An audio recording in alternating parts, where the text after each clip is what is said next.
Let me ask you a question. Do you suspect your child may be autistic? Because on this video, we're going to explore some of the most common signs of autism in children. Sound good? Let's go.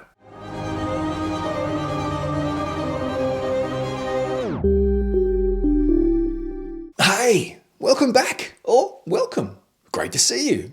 Technically, you're seeing me. I'm Orionkelly, that autistic guy. And since my diagnosis later in life, I've devoted my time to advocating for the autistic community. And I do that through my blogs, my podcasts, and these YouTube videos with the goal of raising the level of understanding, appreciation, and acceptance of the autistic community. So if that sounds like something you'd be interested in, maybe you want to learn more, maybe you want to help me on my mission, I'd be delighted if you would consider subscribing to my YouTube channel. Thank you to everyone who's taken the time to do it already. And if you haven't, just by clicking that subscribe button, liking the videos, sharing the videos, commenting, it helps me further increase that level of understanding, appreciation, and acceptance of the autistic community. And you can say hey on my socials, join the social community, find the Orionkelly Facebook page, simply flick me a follow. I'm also on Instagram, Twitter, and TikTok if you like those more short, quirky videos. So the social community is there waiting for you to join. Find me on Facebook, Instagram, Twitter, and TikTok. You're also welcome to check out my website, orionkelly.com.au. My website is loaded with everything you need to know. All my blogs, podcasts, YouTube videos, details on me, and you can even reach out and send me an email. If you'd like to, it's up to you, of course. You could buy some official Orionkelly merchandise from my spring store. So, hey, you'll find t-shirts, hoodies, mugs, stuff like that. And the details to my spring store are in the description below. Let's get started with some of the most common signs of how autism presents in children. And a big thanks to Autism Spectrum Australia, or Aspect, for inspiring me to create this video with their awesome information on their website on just this, autistic traits in kids. So you should go to the Aspect website and check it out if you want to know more. In my video on the common signs of how autism presents in adults, I talked about how, for the most part, it's psychologists and psychiatrists who diagnose adults as autistic. Well, for kids, it's a little different. Usually autism is diagnosed by a pediatrician, a psychologist, or a multidisciplinary team. Yeah, so I said it slow and I still couldn't say it. Let's go again. Multidisciplinary team. You know what? Forget it. And again, the differences between adult diagnosis and childhood diagnosis is this is more of an observational diagnosis too, because clearly, as an autistic adult, it's not like you're in your childhood. It can make it easier to diagnose. So there's a lot of one-on-one observation sessions of your child. And also, and I've experienced this with our autistic son, parents, carers, daycare, kindergarten, school teachers, they fill out lots of forms, kind of observational based forms. There's a lot of forms. And as we talked about in other videos, as part of an autism diagnosis, a healthcare practitioner focuses in on two main areas of interest, which are social communication and interaction, so that social communication aspect, but also that restricted repetitive behaviours and interests. And for an autistic diagnosis in childhood, they often refer the particular child being assessed with standard milestones. So for example, let's say there's a 2-year-old milestone that a neurotypical 2-year-old should be reaching. Well, they'll ask questions like, has your child met these milestones at 2? A couple of the more common milestones are things like, does your child show interest in their peers, their siblings, the people around them? Do they bring you items to show you like, hey, mummy, daddy, look at this? Something as an adult I still don't always do. You know, like I'll be staring up in the sky and it's because I've seen a plane or something really cool and I just kind of stare there rather than going, hey guys, come and check this out. Have a look. It's a plane. I'm not trying to withhold it from them. It just doesn't occur to me that I should share it. I'm like, wow, that's cool. Let's check this out. Another milestone, for example, say for a 2-year-old is following your gaze when you point at an object. For me, I can experience this a lot with our autistic son. When you try to, like for example, if I said, hey, look, a plane or a truck, and I pointed it out and I was looking at it, for some reason, my autistic child still can't work out where I'm looking or where I'm pointing, and they kind of say where, what, and I've got to pick me up. Sometimes I say pick me up so I physically, can you see up? And even then when I'm pointing at the exact direction and looking that direction, it's not, for some reason it's not.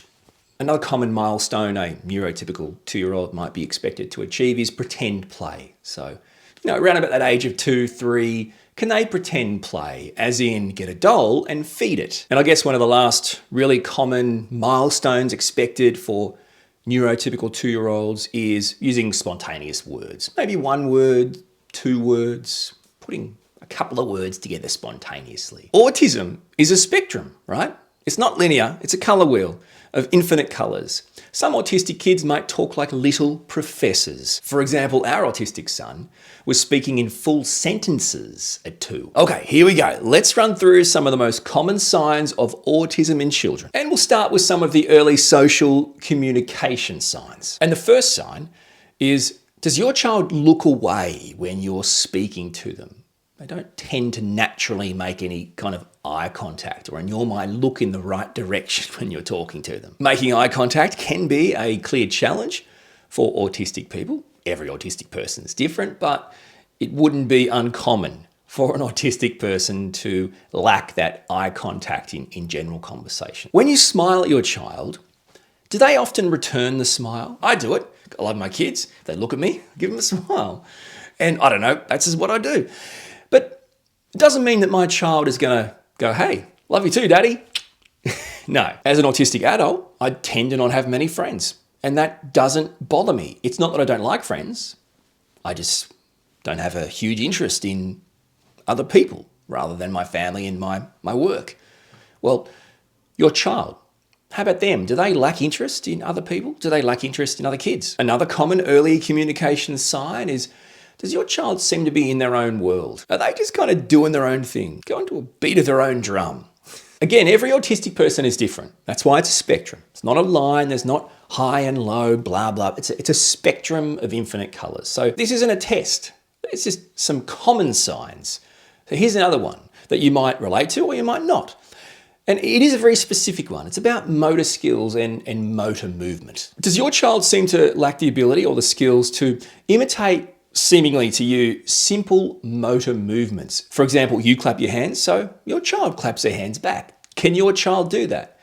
Do they find it hard to imitate those types of simple motor movements? As an autistic adult, alone time is super important to me. Being alone has always been, in my opinion, my comfort zone. From a child's point of view, it doesn't have to be any different. Of course, it might be. Every autistic person's different. But another common early communication sign is, very simply, your child just prefers to play alone. If your child's no longer a toddler, you might have to think back to those kind of baby toddler days. But another early communication sign is, does your child, or did your child in that toddler phase, struggle with social play? For example, you know those kind of games you play with toddlers? You might do like peekaboo, or whatever it is.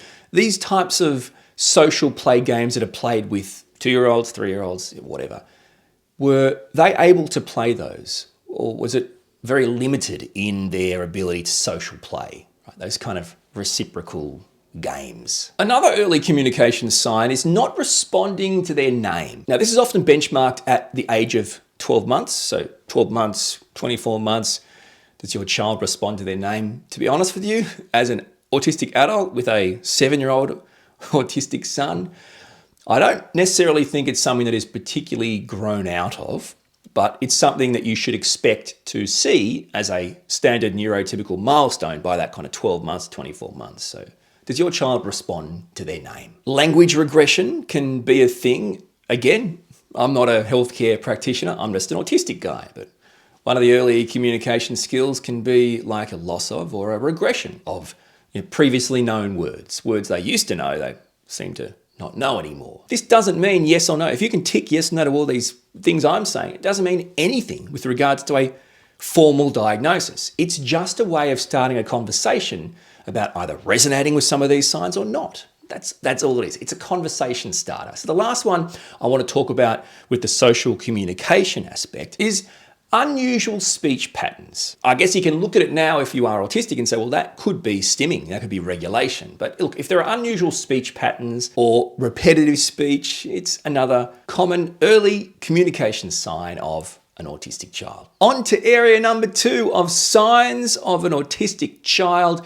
And now we're going to go through some of the common early behavioural signs. You know how we talked about the restrictive or repetitive playing and interests and activities. Okay, so the common signs to look out for. As an autistic adult, we've talked about special interests and passions. And I've talked about how it's really just, this is it for us. This is our thing. It doesn't mean anyone else on the planet cares about it, but we are overly passionate. Some would say potentially obsessive about special interests. Okay, they might be normal, they might be unusual. It doesn't matter to us what they are, they're just ours. And we just assume everyone's interested. So the first early behavioural sign is, does your child have unusual interests? Are they attached to unusual things? Do they seem a bit obsessive about unusual things? Examples on this, I think, can be pretty problematic. So you know what unusual means and you know what interested means, okay? So I don't think it's rocket science and I don't think I can help you. The bottom line is, like my autistic child, sometimes they're just really interested in the inner workings of something or watching something work that is just such an unusual thing to even remotely care about. It's like, mate, it's a door. Another early behavioural sign of autism in kids, and something that I guess, even if you don't know much about autism, you might automatically think about or can relate to, is unusual movements. We don't want to talk about characters in movies and TV shows and the kind of caricature of autistic people, but we will talk about actual and genuine ways that these kind of unusual movements can manifest in undiagnosed autistic kids. The classic hand flapping. This isn't necessarily a stereotype. Autistic people can, if they get overregulated or unregulated, or how many regulations can you have, or excited or nervous or anxious, can hand flap. Does your child ever walk on their toes? Is it something your child does often? Walking on tiptoes? I don't know. I didn't know it was even wrong. I just thought, well, why wouldn't you? If you walk on your tippy toes, the rest of your feet stay clean and dry, and like it make sense.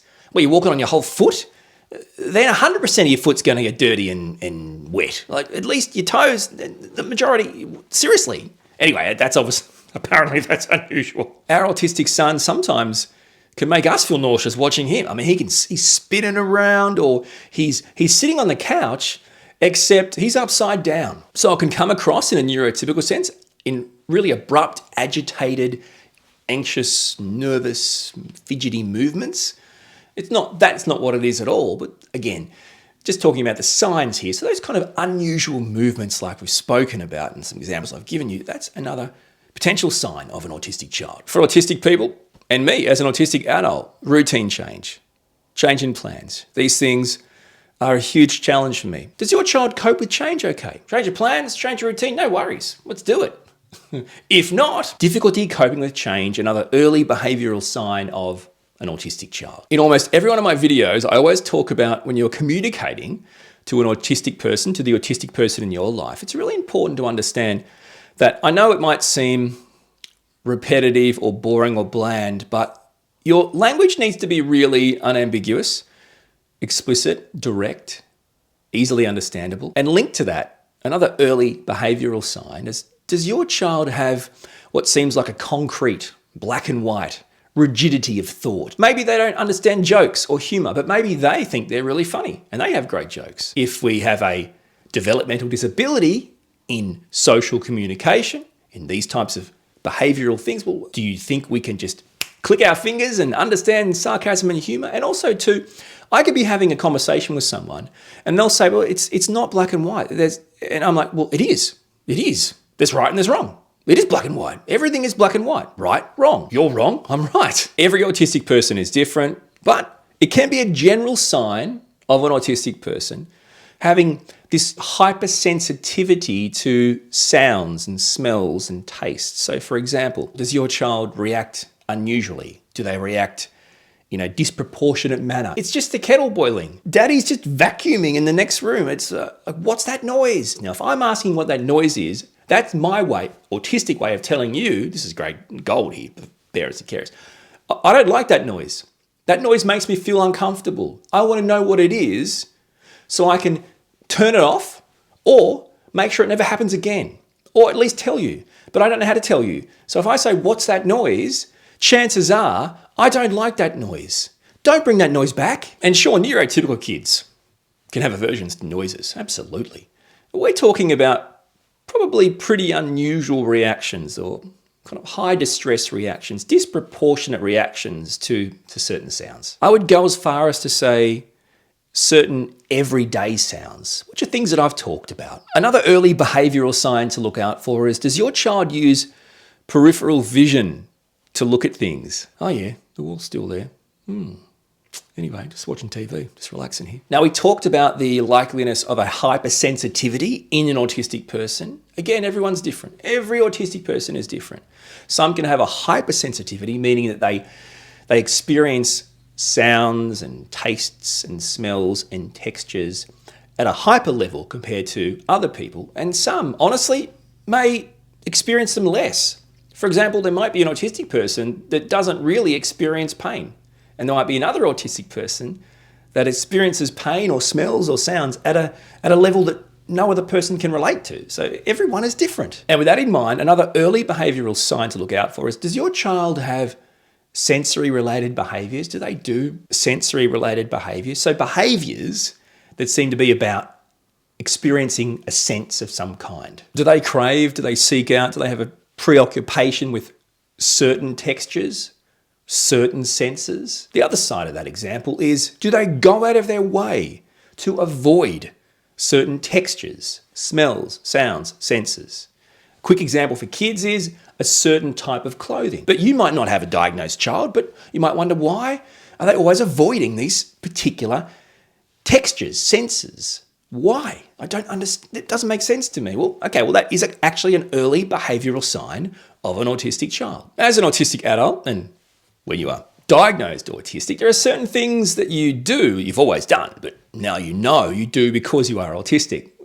We've talked about this in other videos, things like stimming, where I might use other objects or my voice or myself, fingers and hair and stuff to regulate myself. It's short for self-stimulatory behaviour. If you're not autistic, that isn't labelled, right? And we've talked about it before. It's, why are they always so nervous and fidgety? Well, another one of these really common early behavioural signs is this type of play. Does your child play with objects, and they don't have to be play objects, in unusual ways? Spinning could be repetitive moving, repetitive playing, always playing the same games, always playing with the same toys, never wanting a change in that repetitive play, sorting things out, lining things up. For example, our son got all these cars, all these buses, all these trucks, and instead of playing with them, like vroom and cars and trucks, he'll just put them in one giant grouped line.